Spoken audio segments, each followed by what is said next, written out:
बार बार हर दूसरी लाइन ये है कि फौज का कोई लेना देना नहीं, फौज का कोई लेना देना नहीं। वो कहते थे ना डीजी साहब, बड़े ही, मैं यही कहूँगा कि बड़े ही बाजारी से लहजे में, कि ऊपर से आओ, नीचे से आओ, दाएं से आओ, बाएं से आओ, मज़ा ना करा दें तो पैसे वापस। अभी आवाम ने मज़ा कराया है 2 दिन में, तो अभी पैसे नहीं वापस कर रहे आवाम को पैसे वापस करने की बजाय ये स्टूजेस बिठा दिए ये बताने के लिए कि हमारा कोई इसमें लेना देना नहीं। डीजी साहब, अभी तो कोई ऊपर नीचे दाएं बाएं इधर से नहीं आई, आवाम सीधी सामने से आपसे सवाल पूछ रही है कि ये तीरा वाला कट्टा आपने क्यों खोला था। तो खुद जवाब देने के बजाय इससे बेहतर था कि आप खुद उतरते मैदान में, खुद जवाब देते। ये 3 बेचारे स्टूजेस बिठाए हैं, इनको तो घर वाले दूसरी दफ़ा सालन नहीं देते जो इनकी हालत है बेचारों की। अक्टूबर में हुआ करती थी, उस पर उन्होंने कहा ये क्लाइमेट चेंज है, ग्लोबल वार्मिंग की वजह से क्लाइमेट चेंज हो गया है, सर्दी थोड़ी लेट आई है, इस वजह से लोग लेट निकले हैं।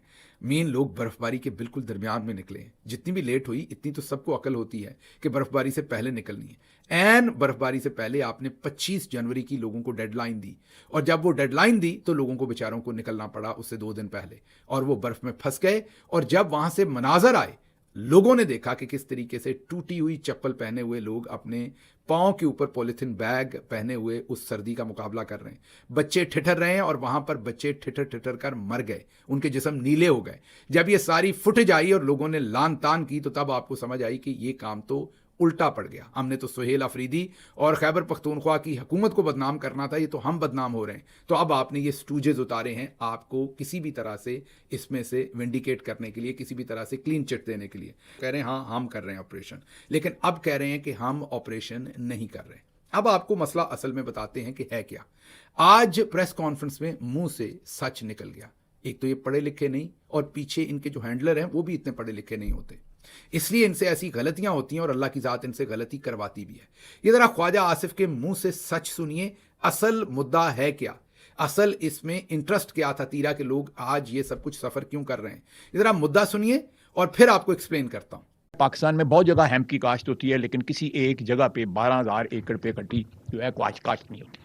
सुन लिया आपने, 12,000 एकड़, फी एकड़ 30 लाख रुपए की पोस्ट। इनको जरा अगर ज़रब दें तो अगर मैं गलत नहीं हूं तो ये 360 अरब रुपए की इंडस्ट्री है। ये चाहिए हमारे जर्नल्स को। वो कहते हैं कि ये पैसा फलाने की जेब में जाता है, फलाने की हमारी जेब में आना चाहिए। अब ये वो मुद्दा है जो पहले चलगोजों की बात हो रही थी, अब इसकी बात हो रही है, इसलिए लोग वहां से निकाले जा रहे हैं।